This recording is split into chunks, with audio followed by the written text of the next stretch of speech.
Donna and Dancer, two of Santa's little helpers who are recovering from a near-death experience after a fire almost destroyed their home on the Wigington Road. Dancer escaped the blaze, but Donna is suffering from smoke inhalation and some minor burns. They owe their lives to the brave actions of their owner Dave Pullin at the farm shop. Today he and his wife Tracy were checking up on their pets who are in temporary accommodation at a neighbour's. Dave, you really risked your life for these animals, didn't you? Yeah, I suppose you could say that.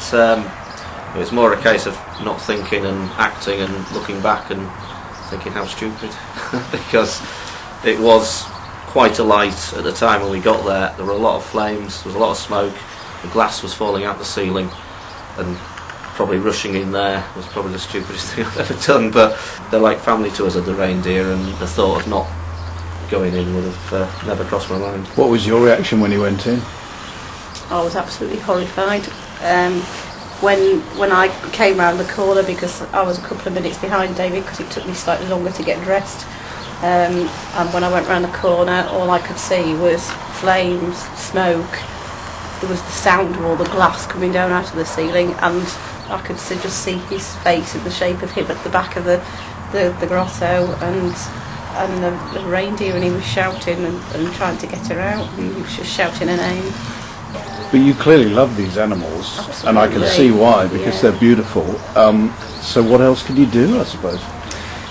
I don't think any of us would have done any different had we been there first. I think whoever got first would not have thought twice about it and would have gone straight in. It's funny that, isn't it? Because if you'd gone in, you would have been saying, I don't know why she did it. I know, I would have said, I'd be absolutely horrified. I'd be very cross.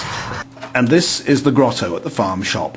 Rebuilding work going on at the moment. An electrical fault appears to be to blame. The Reindeer itself was stood at the back of the pen where there was no flames in the back corner, and obviously luckily it stood still and didn't get into the flames. You thought one had died because one got away, didn't you? We did. We couldn't see. There was too much smoke to tell whether the other one was in here or not, so we assumed there was only one alive. Luckily, about half an hour afterwards, we found the other one wandering around the caravan site and obviously got out on its own before we managed to get here, so we were very, very lucky. The farm shop and the cafe were unaffected by the fire. Donna and Dancer should be back at their grotto ready to meet the public on Saturday the 6th of December. David Dunning for Press Video News.